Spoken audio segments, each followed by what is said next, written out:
The Sunday Baroque podcast is made possible by WSHU and the Friends of Sunday Baroque. You can find out more about the Friends of Sunday Baroque and find out how to become one yourself by visiting our website, sundaybaroque.org, under the Contact tab.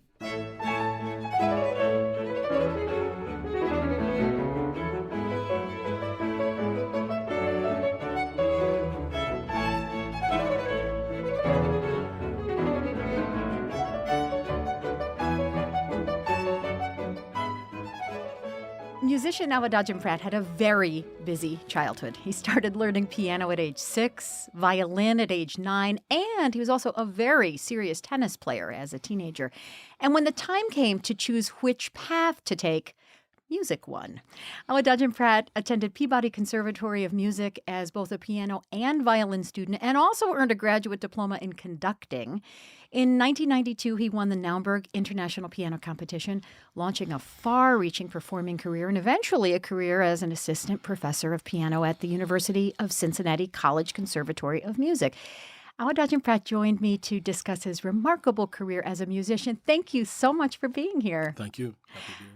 Now, you had very early lessons in music, as I just said. Were either of your parents musicians at all?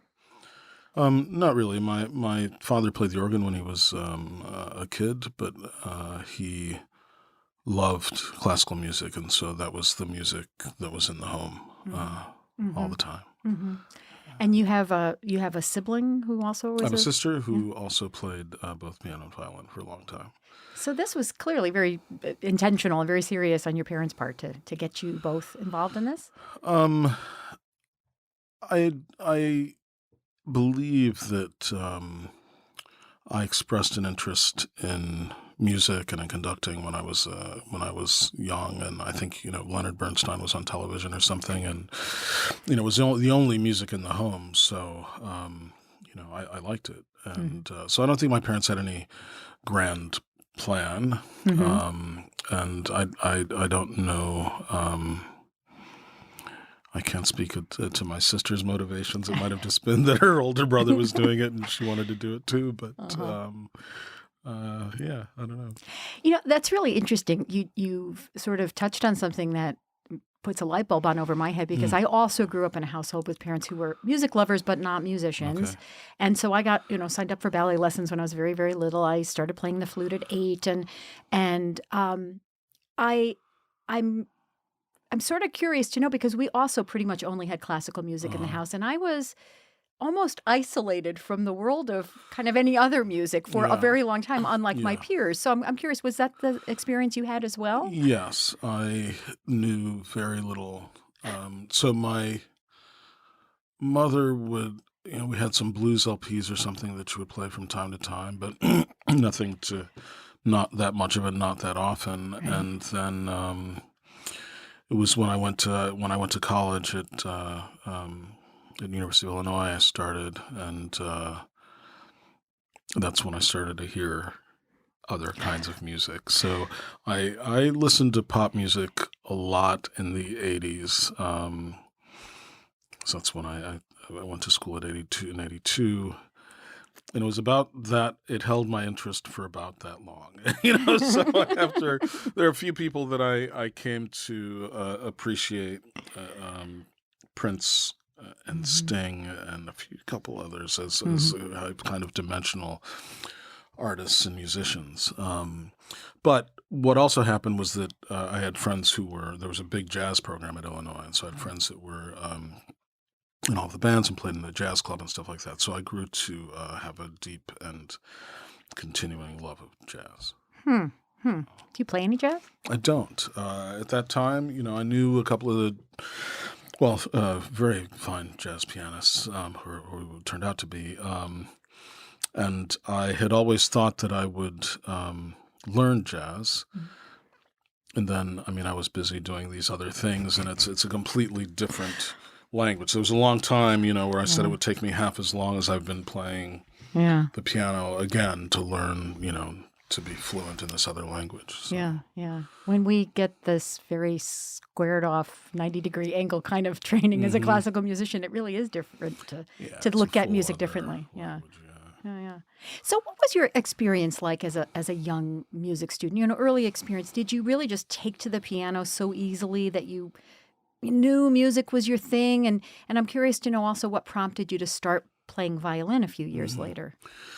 Well, I don't think there was nothing prodigious about what I was doing. I think that we just stayed with it. I violin started in the public schools in fourth grade, and Hmm. so strings did at the time, Oh. and I kind of decided I wanted to do that also. Hmm. So, um, but as you mentioned, tennis was a big part of our life. My dad was our coach, and Oh. there was a lot more, many more hours, particularly in the summer. Devoted to tennis and travel and all that sort of thing. So, Hmm. it was when I was 15, I started college at 16, and I had to decide what I was going to do, Hmm. what I was going to study. And my parents suggested that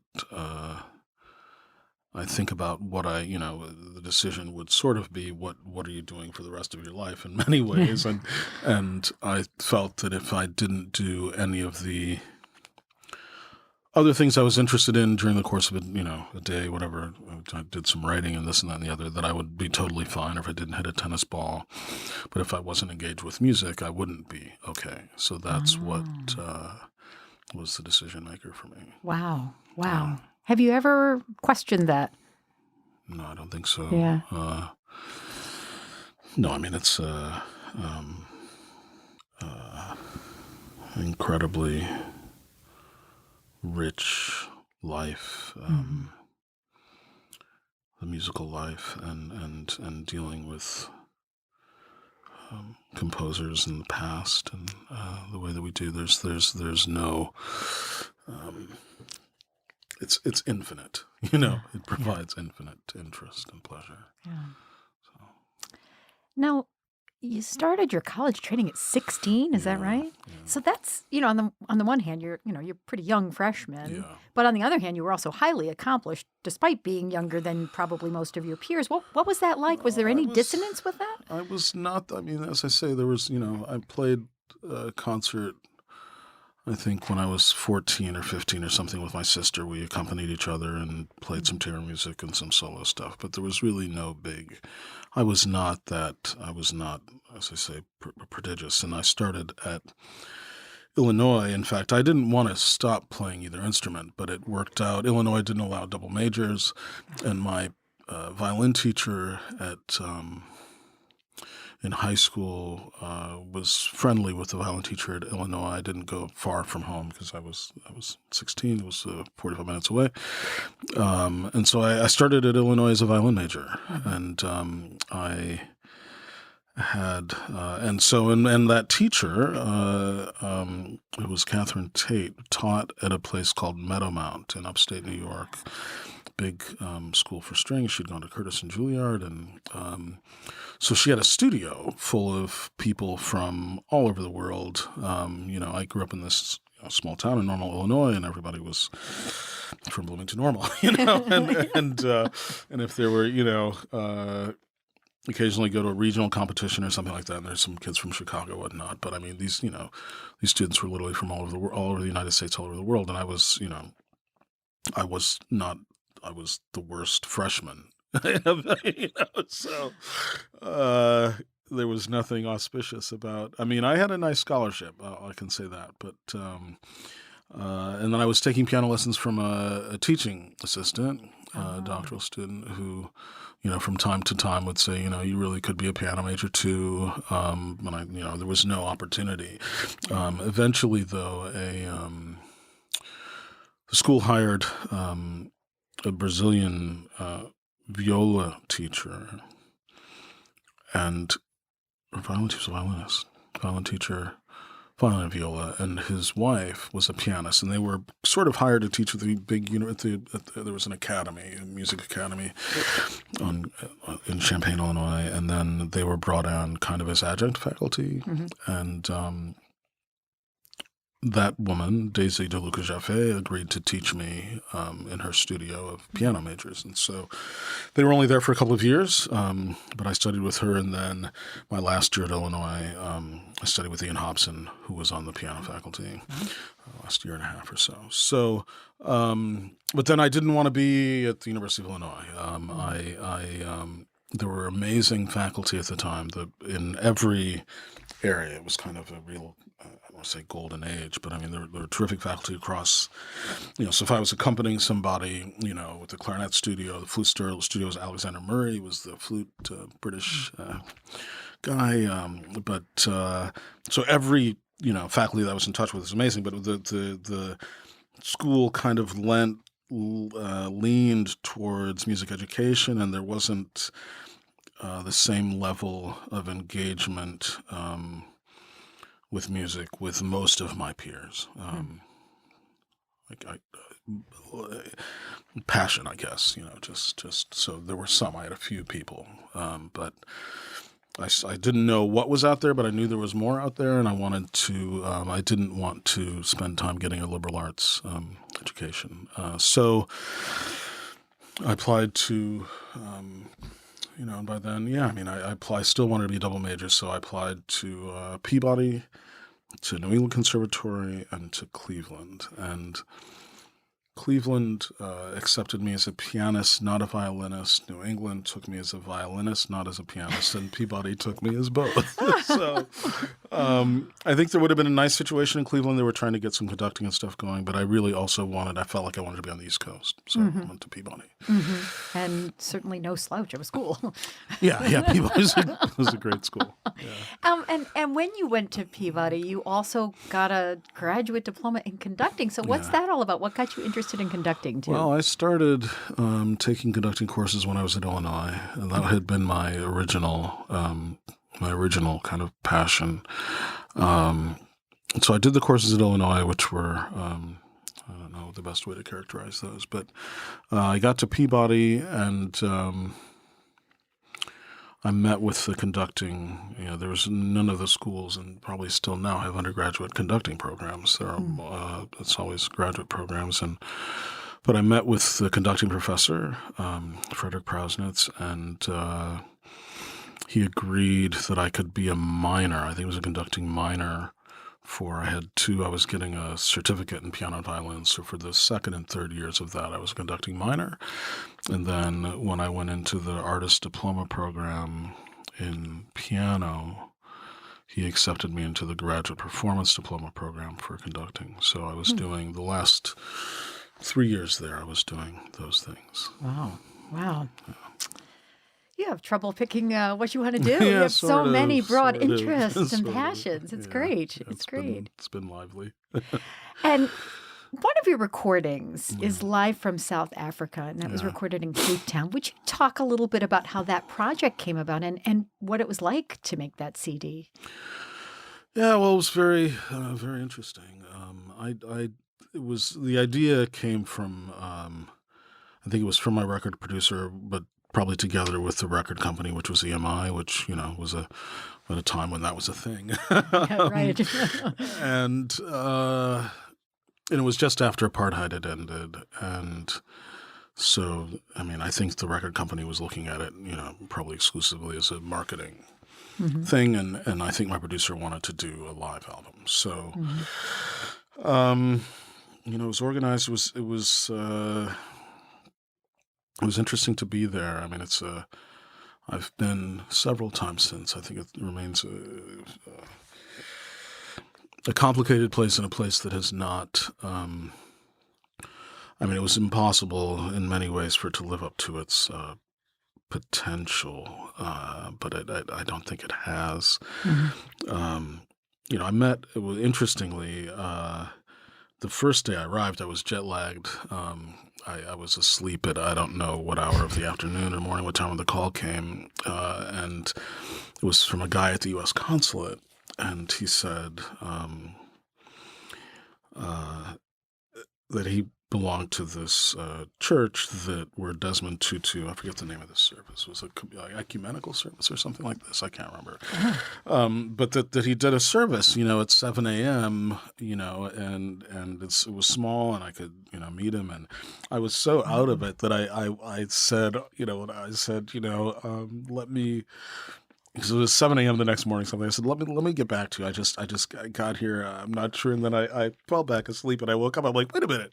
This guy just offered me the chance to meet Desmond Tutu. And I said, I'm not sure. So I called him back immediately and said, yes, I want to do this. And so I sat, went to the service and sat next to, it was a small breakfast kind of thing after the service. And I sat next to the Archbishop, and it was right as they were beginning the Truth and Reconciliation Commission. Like, it hadn't yet commenced, hadn't yet started. They were still working out the framework for it and such. But, I think that that was an important thing to try and keep peace. And I think Nelson Mandela was the right president to keep peace. But that wasn't the only thing that the country, really needed. And so I'm ambivalent about, it was a cool experience to play, but it was complicated also because there were Black South Africans that I met. The theater where I played still had the name of, it was called the Nico Theater, which was one of the founding families of apartheid. And so there were people that Black South Africans who didn't want to come to the concert because they didn't want to go into that theater. They hadn't been allowed to go into it previously, and then they didn't want to go while it still had that name. And it was very complicated. The Black South Africans also felt like Black Americans had abandoned them, had not supported them. And I was just kind of like, well, you vastly overestimate the currency that, we had a president who, Reagan was the constructive engagement, all this stuff. So it was a very complicated, trip, but musically and playing, it was a solo recital. So all that went nicely. Yeah. What did you play on that program? I don't remember exactly. I know there was, let's see, I can probably piece it together. There was a Franck Prelude, Fugue, and Variation. There was some Bach. I think at the time I was kind of doing these, what I call them lasagnas, layering of pieces, Bach and Bach Busoni and certain Rachmaninoff plays, like sort of making an arrangement of pieces with layers, like returning composers throughout. So I can't remember. I think there was a Brahms 117 on that album, some Rachmaninoff. It was a little while ago. Yeah. So that was going to post-apartheid South Africa was something of a moment then. Yeah. And right now in this country, diversity and inclusion are also of a moment. This is something that is very much on the minds of performers and not just music, but really in all disciplines. So, do you have any thoughts about that? What are we doing right? What are we doing wrong? What do we need to be doing? I guess I invited this discussion, but it's again complicated and goes through many layers of. I think the biggest issue is contact, and it's to the forefront now in another arena completely, like the NFL hirings of coaches. And there's a procedure that's designed to create diversity, the Rooney Rule, and people honor the procedure but don't.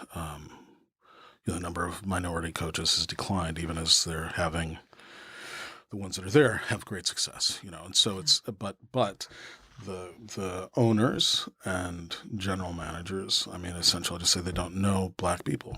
They don't know Hispanic people. And so they're more comfortable with the people that they've grown up around and live around, and so it starts with housing and schools and all that kind of thing. So it's I think that in classical music. There have been strides made. There's been for the duration of my career, starting in '92, There have been diversity efforts, but I used to, be invited. An orchestra would host me, or a organization, and ask me to do an outreach. I'd go to the outreach. I'd go to the school and talk and play and engage with the kids, and then a student would ask, always there'd be a representative from the organization there, and would ask the person for, how do I get tickets? And then they're told to call the box office, and I'm kind of like, so after a while, I was like, okay, this, somebody needs to be there with tickets. They need to say, have a card, call me directly, because that's just kind of meaningless, and then it's always better to do, when there's, so I'm going in playing the piano, and, a lot of schools don't have pianos, right? I mean, so it's, I've had a few successes where there's a piano somewhere that's been brought in by the local dealer, and then it is finds a way to stay at the school, right? But those things are always better when there's a real active engagement of the orchestra with that school on a regular basis, because otherwise it's like, you're putting a lollipop in a kid's mouth and taking it out, right? It's just, and so it's gotten better in terms of, meaningful and sustained efforts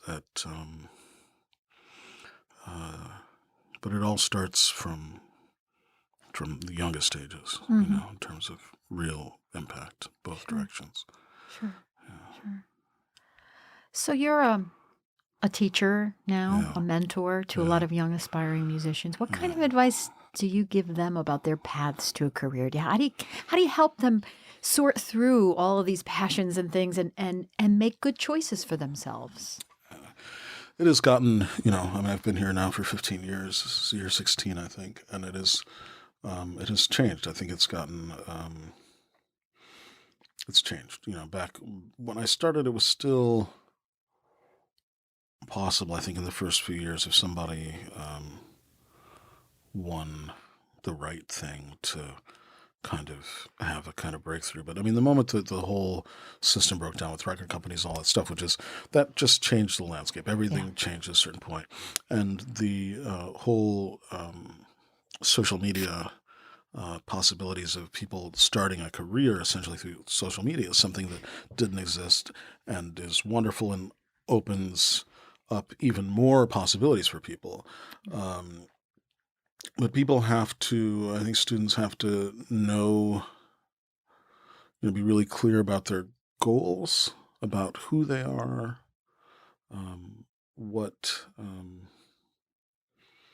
kind of musician they are, what their values are as a person, to have a point of view, to have a perspective, to have a statement that remains continuous, consistent, and believable when they're doing these things, right? Then there's so many things that can catch someone's eye, and I guess the word authenticity maybe is something that falls into play. But it is harder to, people can win a bazillion competitions and it doesn't do anything. You play those concerts and they're not anymore. And it's not because you're not good, or not because you weren't nice to people. There are no more. And so it's I certainly encourage them to learn how to speak. I think you can't do anything now without being able to speak to audiences, being able to speak to board members, just be able to speak about what you do with people. And I think and there's some competitions now that are requiring different forms. Say if you submit a concert program, there's one currently, I have a student in who has to write 1 to 3 paragraphs about why he chose that program, right? And what's interesting about that program, and what would draw somebody to listen to that program. So that's interesting and relevant and good. But the other part of it is, these students also, it's a conservatory, and there are a lot of conservatories, but not everybody that's a conservatory knows why they're there. You Mm. know what I mean? There are people that are Yes. just, okay, I've been doing this for a while. It seems like it's kind of the thing I'm best at. Yeah. Let me do this. Or their families want it, some cases. Or Hmm. so you just have to, if I see certain kind of potentials in students, I encourage that. I also have learned to not. If I see it and I encourage it, but they are not passionate about it, I can't want it more for them than they want it for themselves, right? Right. It's Right. just frustrating Yeah. to do that exercise. So, it's, just respond to what the students are, try and make them see what kind of Mm. things are out there and what the possibilities are, and Right. in a realistic way. And then, they have to be the engine, Right. so. They have to have that moment that you had where you said, like, your parents kind of put you on the spot and said, Yeah. what is the thing that you could live without versus the thing you couldn't live without? Right. And Right. that you had that clarity, that Right. moment where you understood that, yes, tennis is important to me, but music is really in my heart and Right. soul. Right. Yeah, yeah, Mm. yeah. It's so interesting. I met a young musician recently with a local orchestra he had won the first prize of a concerto competition. This is actually Blue Ash Montgomery Symphony. Okay. So it's Michael Shertock's group, Mm-hmm. and this young man is a phenomenal violin player, and again, he was the first prize winner, and really, like, just had everything, the chops, the Yeah. musicality, got up there, the poise, got up there, just choo, like knocked Yeah. it off. Yeah. And I was interviewing him from the stage, and actually, because I was going to be interviewing him from the stage, I interviewed him ahead of time just to kind of cover some topics so I wouldn't surprise him. And I said, wow, first prize. And he's very actively engaged in international competitions and, really, very seriously studying and seriously competing. And I said, so, do you think you'll go into music? He said, oh, no. Very confidently, very dismissively, no. Yeah. I said, really? And he said, well, I think medicine. I'm interested in being a surgeon. I said, wow, interesting. Obviously very academically advanced kid. Yes. Right. And I said, so I'm just curious because, you put so much effort and money, time, energy, intent into this musical activity that you're doing. This is not convenient what you're doing. Right. And so I'm sort of curious to know if you are so clear that you don't want to pursue this as a career, like what's in it for you, Right. I don't think I said it quite that way, but Right. and he kind of looked at me, he said, well, a lot of my friends are very involved in sports at very high level where they're, they compete and they train and they have practice and they have, all these meets out of town and et cetera, et cetera. And he said, none of them are going to be professional athletes. And I thought, wow, well, yes, the light bulb went on over my head. And I thought, there is certainly intrinsic value in musical study and musical exposure. And who, as a musician myself, I thought, well, I should have thought of that. But this was such a wise 16-year-old kid to sort of understand that the intrinsic value of simply being passionate about music and fulfilling whatever kind of interests you have in music, it's not a bad thing, even if you don't intend to go into it as a profession. That's so right. It's interesting. Yeah. I think to an extent we're, I don't know what your background was, but when you see somebody who has it, I didn't have it all together in all those ways when I was a high school student, right? So you see somebody who's got one of the international levels, like, go do it, you got it, No. you're ready. I know. And for him to just say, like, yeah. And he was very clear, it was not like, well, I'm not really sure. It was, no, absolutely not. That's interesting. So, yeah. Well, there are a lot of... Yeah. But I really admired him because clearly he had some wisdom about this, Right. You've given it some thought. For a 16-year-old kid, a lot more wisdom than I had at 16. Yeah, for sure, me too. So you have a lot of interest in talents, not only the violin, the piano, conducting, tennis. I understand you're also quite an avid chess player and a wine connoisseur. You have a family. You have a career as a conservatory professor. I'm curious to know how you found that balance in your life, and if you have any pearls of wisdom for other people, in any discipline, to find that satisfying balance as you have. I don't know that I have any balance. I mean, I feel like I'm, uh, yeah, I try to,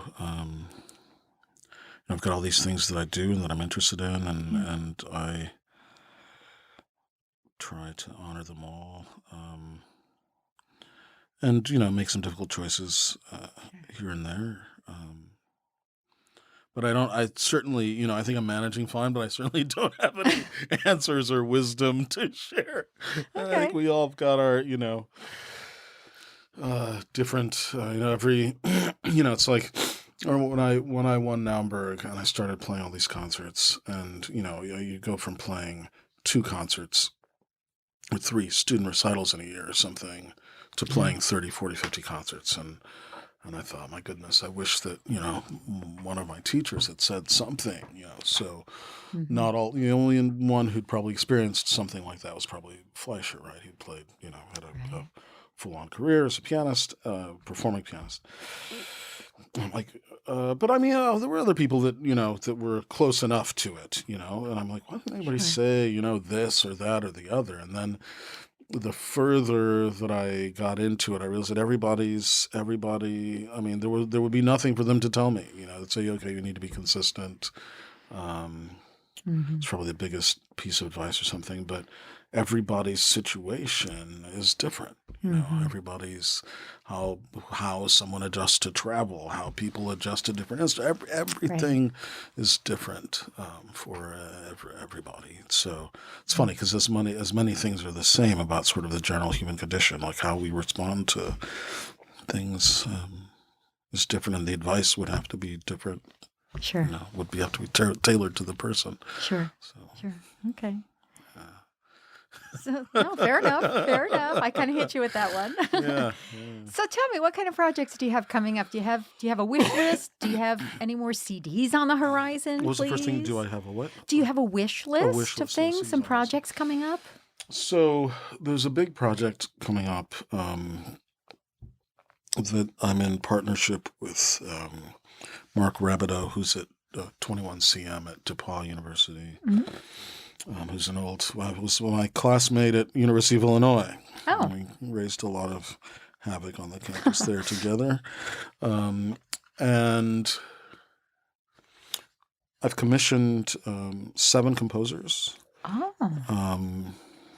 who are Tyshawn Sorey, Jesse Montgomery, Judd Greenstein, Paula Prestini, Alvin Singleton, Pateris Vosks, and Jonathan Bailey Holland. Jonathan was the composer in residence here at the CSO for the last couple of years. To write for various combinations of, so Vosks is transcribing a piece that he wrote for violin and cello. I'm super happy to, I mean, I've loved his music for a long time, really powerful composer. mhm. He's transcribing a piece for violin and cello. Tyshawn Sorey is writing a piece. So the other collaborators on the project, as far as the recording goes, and not necessarily all the performances, but Roomful of Teeth is a collaborator, and for recording, it's with a Far Cry out Oh, of Boston. nice. And so Tyshawn is writing for me in Roomful of Teeth. Paula is writing for all 3. I think Jesse's writing for just string orchestra, piano and string orchestra.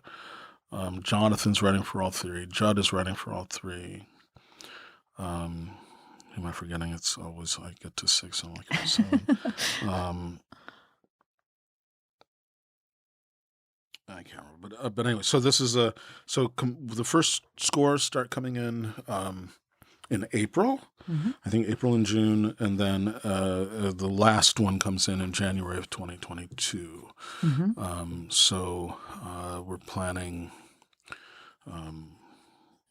Working on performances, and then a recording probably in the late spring, early summer of 2022. The cool thing about it is that it's all, everybody is writing about or in reference to, or in taking inspiration from T.S. Eliot, the Four Quartets, Oh. from Burnt Norton, the stanza at the still point of the turning world, neither flesh nor fleshless, that whole stanza is 5 lines. At the still point of the turning world, there the dance is. So that's the common the inspiration source for all the composers. So, Wow. so that's exciting. It's been, in the works for a couple of years now, I guess. So Wow. That's the big thing. Doing a little bit more conducting. I've got what I'm doing the Chamber Orchestra of Pittsburgh at the end of May, doing a Coriolan Overture, First Concerto from the Keyboard, and Beethoven Eighth Symphony, all Beethoven program. Possibly something in Republic of Georgia, which would be the same program, and late, or actually would precede that, but still end of May. The opening concert for Art of the Piano this year we're doing in collaboration with the Cincinnati Chamber Orchestra, and so I'll be conducting that with playing the First Concerto again, Olga Kern playing the Emperor Concerto, and then we'll have a student, one of our alums, and probably was also a student at the festival, a young artist playing first movement of Beethoven Fourth Concerto. So that'll be exciting. And then the furthest afield thing is conducting Porgy and Bess in November with the Greensboro Opera. I've never conducted an opera before, so I'm excited about that. Wow. And came back. The director there actually came here with me. We went to the last night of the production here this summer, and then also went to check out the production of the Met earlier this fall. So that's those are the new and interesting, fun things coming up. Wow. Yeah. Yeah. A lot of stuff. Well, Awadagin Pratt, I cannot tell you what a pleasure it is to finally meet you in person and finally get a chance to chat about this remarkable life you have, this remarkable career. Thank you. Thank you very much. Happy to be here.